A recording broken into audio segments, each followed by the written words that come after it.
अस्सलाम वालेकुम my new listeners, कैसे हैं आप सब। उम्मीद है कि आप सब खैरियत से होंगे। तो आज एक न्यू नावल के साथ हाजिर है जो कि बहुत ही दिलचस्प है, बहुत इंटरेस्टिंग नावल और रोमांटिक नावल है। तो आपने इसको कंप्लीट रीड करना है। तो वक्त ज़ाया के बगैर हम नावल स्टार्ट करते हैं।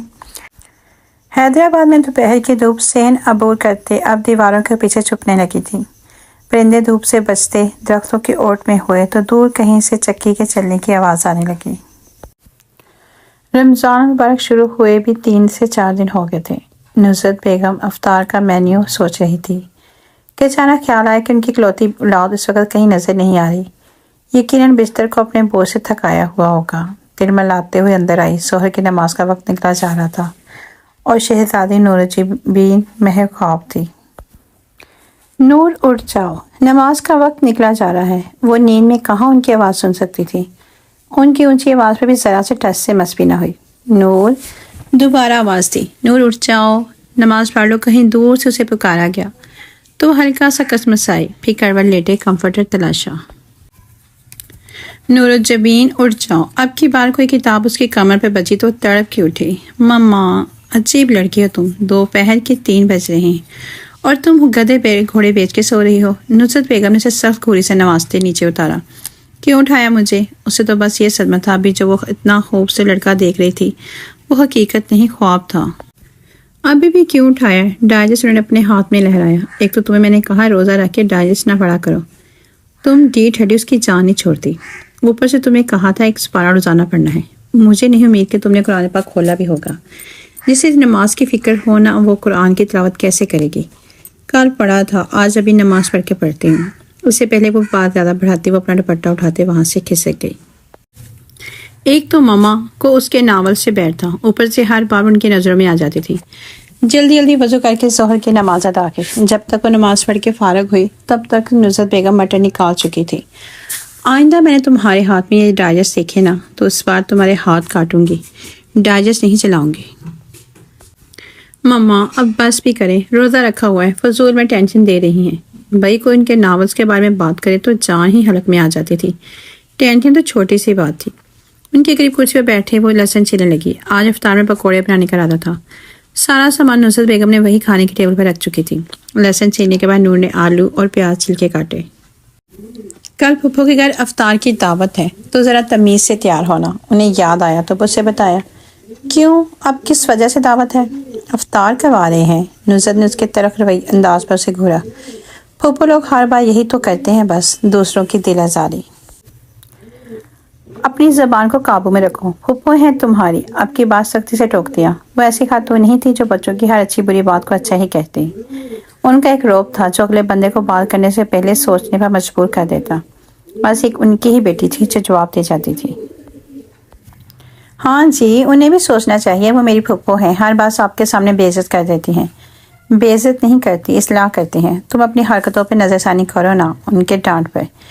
मैं नहीं चाह रही। आलू उठा के किचन में आ गई। हर बार ऐसे ही करती थी। उनके घर कोई छोटी मोटी दावत भी होती तो उन्हें इन्वाइट किया जाता और फिर वहाँ सबके सामने उसकी मेन मेखी निकाली जाती। नूरजबीन मुस्तफा साहब की इकलौती और लाडली बेटी थी। लाडली सिर्फ उन्हीं की थी, बाकी तो उसे खाते में लाते ही नहीं थे। नुसरत बेगम और सरवत बेगम दोनों कज़न होने के साथ साथ नंद भाभी भी थी। सरवत बेगम के 4 बच्चे थे, 3 बेटे और 1 बेटी। उनकी बेटी खोला जिसे उनकी बिल्कुल भी नहीं बनती थी, बल्कि इस घर में ना वो किसी को पसंद करती थी और ना ही कोई इसे पसंद करता था। बस एक फॉर्मेलिटी थी जो उसे निभानी पड़ती थी। सबसे बड़ा बेटा आलमी जो शादी से पहले ही उन सब से अलग हो चुका था, उसकी भी एक वजह थी। दूसरा बड़ा बेटा बरहान और छोटा बेटा तलहा 2 से 3 साल छोटा था। बरहान की शादी हो चुकी थी, उसका एक बेटा और बेटी भी थी। अपने खानदान से ज़्यादा सरवत बेगम की नज़र उस पर टिकी होती और ये बात उसे जहर लगती थी। एक और फूफा भी थी जो इनसे बिल्कुल मुख्तलिफ, प्यार और शफकत करने वाली। उनकी भी एक बेटी थी अरीबा जो उसकी हम उम्र भी थी और अच्छी दोस्त भी थी। नूर नुसरत बेगम से पुकारा तो हड़बड़ा के सीधी हुई।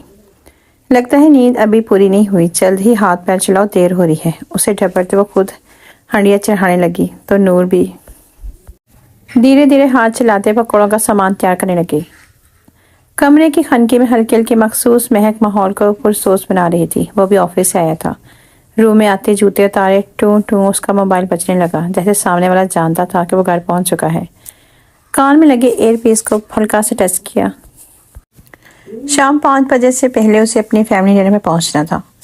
وہ بھی فریش ہونے کا سوچ رہا تھا جب ایک بار پھر اس کا موبائل رنگ ہوا۔ اسکرین پر نظر دوڑائی تو موم لکھا بلنک ہو رہا تھا۔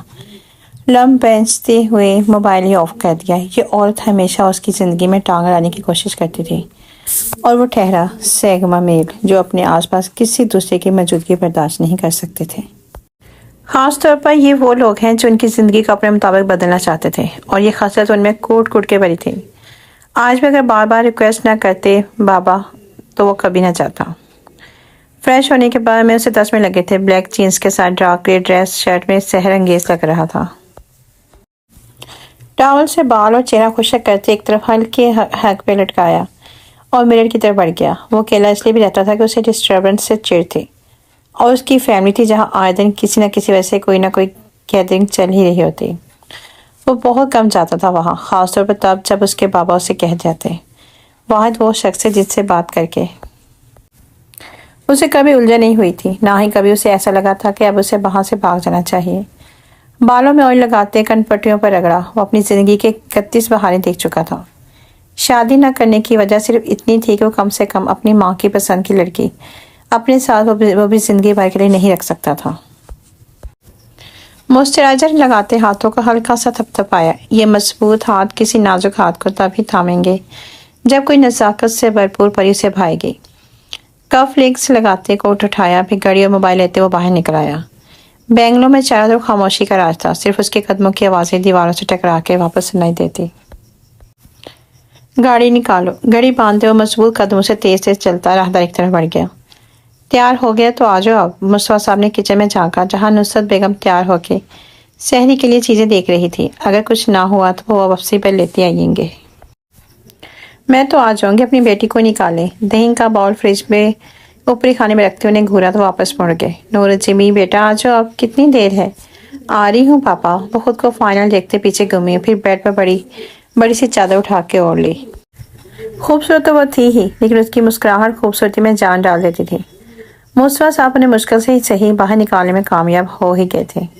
سیرت پپو کا زیادہ دور نہیں تھا، لیکن پھر بھی وہاں جانے کے لیے وہ گاڑی ہی استعمال کرتے تھے۔ 5 منٹ لگے انہیں وہاں پہنچنے میں۔ تمہیں کہا بھی تھا یہ مت پہننا، نصرت بیگم نے اسے اترتے ہی ٹوکا تھا۔ اگر وہ پہلے نوٹ کر لیتی تو چینج کروا کے ہی لاتی۔ اس نے بھی تو اوپر اتنی بڑی چادر لپیٹی تھی کہ انہیں نظر ہی نہیں آیا۔